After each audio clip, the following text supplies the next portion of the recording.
اعوذ باللہ من الشیطان الرجیم بسم اللہ الرحمن الرحیم رب اشرح لی صدری ویسر لی امری واحلل عقدۃ من لسانی یفقہوا قولی۔ سورۃ الملک آیت 13 and 14۔ وَأَسِرُّوا قَوْلَكُمْ، اور چھپاؤ اپنی بات، اَوِ اجْهَرُوا بِهِ، یا ظاہر کر دو اسے، إِنَّهُ عَلِيمٌ، بے شک وہ خوب جاننے والا ہے، بذات الصدور، سینوں کے بھید کو۔ الا، کیا نہیں، یعلم، وہ جانے گا، من خلق، جس نے پیدا کیا، وہو اللطیف، اور وہی ہے بہت باریک بھی، الخبیر، خوب باخبر۔ تم اپنی بات کو چھپاؤ یا ظاہر کر دو، اسے تو سارے راز پتہ ہیں، ہر شے کو جانتا ہے وہ جانتا ہے کیا کیا تم نے سب کے سامنے اور کیا کیا تم نے اکیلے میں۔ وہ دلوں میں اٹھنے والے وسوسوں کو بھی جانتا ہے۔ کیا اسے نہیں پتہ چلے گا کہ تم چھپ کر کیا کام کرتے رہے؟ یہ جو ہمارے سینوں کے بھید ہیں نا، یہ اکثر ہم بھی نہیں جانتے۔ ہماری بھی نیتیں کیسے پھسل جاتی ہیں، ہمیں احساس تک نہیں ہوتا۔ تو مومن بندے کو ہمیشہ ڈرتے رہنا چاہیے اور اللہ سے مدد مانگنی چاہیے کہ اللہ تو ہی ہے جو ہمارے دل کو پاک کر سکتا ہے، تو ہی ہے جو ہماری نیتوں کو ثابت رکھ سکتا ہے۔ یا اللہ ہمیں ہدایت کے راستے پر جما دے، ہمارے دلوں کو اپنے کلام کے لیے کھول دے۔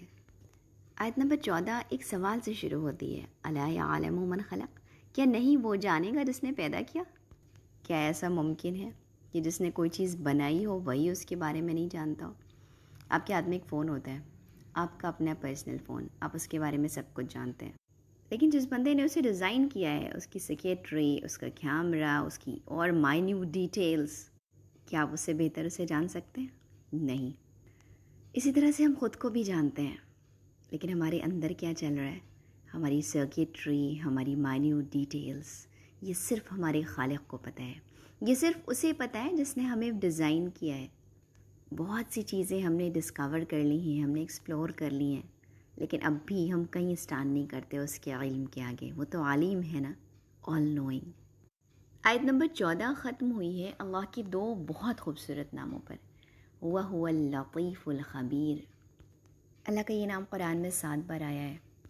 ایسے تو اللہ تعالیٰ کے نام اتنے گہرے اور اللہ کی صفات اتنی واسٹ ہیں کہ ان کو ہم کور ہی نہیں کر سکتے، ہم ان کو بیان ہی نہیں کر سکتے، لیکن پھر بھی جو بھی ہماری ناقص زبان ہے، اس کے ذریعے جتنا بھی ہم امپارٹ کر سکیں۔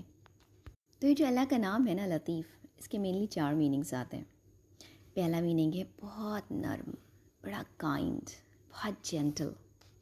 دوسرا میننگ ہے ہر ایک چھوٹی سے چھوٹی ڈیٹیل کو جاننے والا، باریک بھی۔ ہماری نظروں کو بھی اللہ نے ایک حد میں رکھا ہے، ہم ایک حد تک ہی دیکھ سکتے ہیں، نہ اسے زیادہ دیکھ سکتے ہیں نہ اسے کم، لیکن اللہ وہ ہے جو ہر چیز کو دیکھتا ہے، ہر چیز کو جانتا ہے اور ہر چیز کی ڈیٹیل اسے پتہ ہے۔ ہمارے ساتھ کیا ہوتا ہے، اگر ہم کسی چیز کی ڈیٹیل میں جانے لگے نا تو پھر بہت سی چیزیں چھوٹ جاتی ہیں۔ اب جیسے آپ کسی چیز کی پڑھائی کرتے ہیں تو اگر آپ بہت زیادہ ڈیٹیل میں جانے لگے تو بہت سی چیزیں ایسی ہوتی ہیں جو آپ کور نہیں کر پاتے، لیکن اللہ کے ساتھ کیا ہے، اللہ ہے کہ ہر چیز کی مائنیوٹ ڈیٹیل بھی اس کو پتہ ہے اور ہر چیز کی خبر بھی وہ رکھے ہوئے ہیں۔ سبحان اللہ، یہ تیسری میننگ ہو گئی، یعنی مائنیوٹ ڈیٹیلز اسے پتہ ہی ہیں، اس کے علاوہ کوئی چیز اس کی نظروں سے رہ نہیں جاتی ہے کہ اس کی مائنیوٹ ڈیٹیل میں گیا تو یہ چیز چھوٹ گئی، کوئی چیز چھوٹی نہیں ہے۔ ایک پتا بھی گرتا ہے تو اللہ کو خبر ہوتی ہے۔ کالے پتھر پر کالی چیٹی رات کے اندھیرے میں کالی رات میں چلتی ہے تو اللہ اس پہ بھی نظر رکھے ہوئے اور اللہ تعالیٰ اس کے قدموں کی چاپ کو سن بھی رہے ہیں۔ اور ہم اب چیٹی کی بات کیا کریں، اب تو ہم لوگوں نے بہت سی چھوٹی چھوٹی چیزیں بھی ڈسکور کر لی ہیں جو بے حد چھوٹی ہیں، لیکن ان چھوٹی سے چھوٹی بھی چیزیں اور ہوں گی جن پہ اللہ کی نظر ہے اور جو ہم نہیں جانتے۔ اپنی باڈی کو ذرا آبزرو کریں، کس طرح سے ہر سیل میں کام ہو رہا ہے، کیسے ہارمون سیکریٹ ہو رہے ہیں، وہ سب کچھ ڈیسائیڈ کرتے ہیں ہمارے بارے میں۔ ہمیں غصہ کب آئے گا، ہمیں رحم کب آئے گا، ہم خوش کب ہوں گے، یہ ساری چیزیں اللہ کے بنائے یہ بہت ٹینی ٹینی اماؤنٹس میں کیمیکلز جو ہیں نا وہ ڈیسائیڈ کرتے ہیں۔ اللہ کے کارخانے مائکرو لیول میں کام کر رہے ہیں، نانو لیول میں کام کر رہے ہیں اور ہم کو پتہ ہی نہیں ہوتا ہے۔ تو یہ اللہ ہے لطیف۔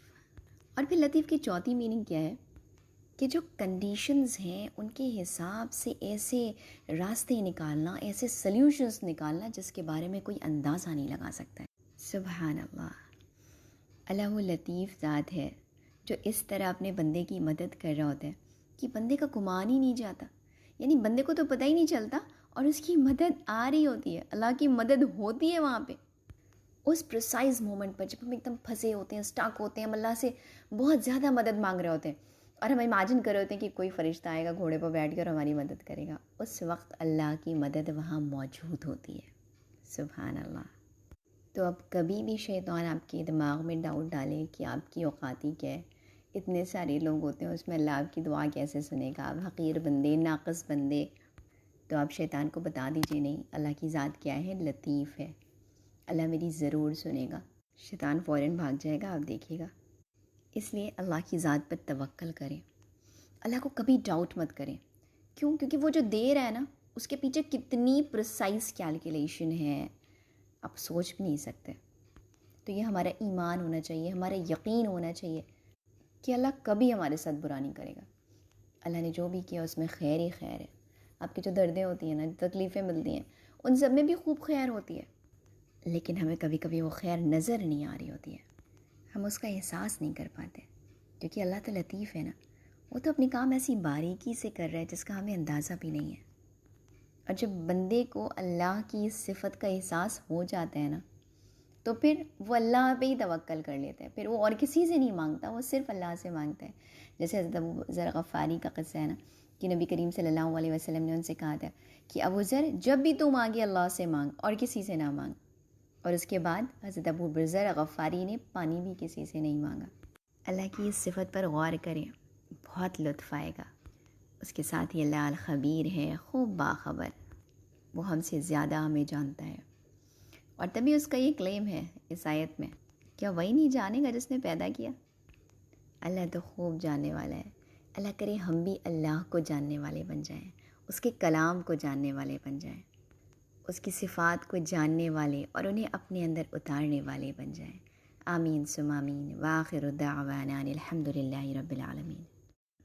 اعوذ باللہ من الشیطان الرجیم، بسم اللہ الرحمن الرحیم۔ رب اشرح لی صدری ویسر لی امری واحلل عقدۃ من لسانی یفقہوا قولی۔ سورۃ الملک آیت 13 and 14۔ وَأَسِرُّوا قَوْلَكُمْ، اور چھپاؤ اپنی بات، اَوِ اجْهَرُوا بِهِ، یا ظاہر کر دو اسے، إِنَّهُ عَلِيمٌ، بے شک وہ خوب جاننے والا ہے، بِذَاتِ الصُّدُورِ، سینوں کے بھید کو۔ الا، کیا نہیں، یعلم، وہ جانے گا، من خلق، جس نے پیدا کیا، وَهُوَ اللطیف، اور وہی ہے بہت باریک بھی، الخبیر، خوب باخبر۔ تم اپنی بات کو چھپاؤ یا ظاہر کر دو، اسے تو سارے راز پتہ ہیں، ہر شے کو جانتا ہے۔ وہ جانتا ہے کیا کیا تم نے سب کے سامنے اور کیا کیا تم نے اکیلے میں۔ وہ دلوں میں اٹھنے والے وسوسوں کو بھی جانتا ہے، کیا اسے نہیں پتہ چلے گا کہ تم چھپ کر کیا کام کرتے رہے؟ یہ جو ہمارے سینوں کے بھید ہیں نا، یہ اکثر ہم بھی نہیں جانتے، ہماری بھی نیتیں کیسے پھسل جاتی ہیں، ہمیں احساس تک نہیں ہوتا۔ تو مومن بندے کو ہمیشہ ڈرتے رہنا چاہیے اور اللہ سے مدد مانگنی چاہیے کہ اللہ تو ہی ہے۔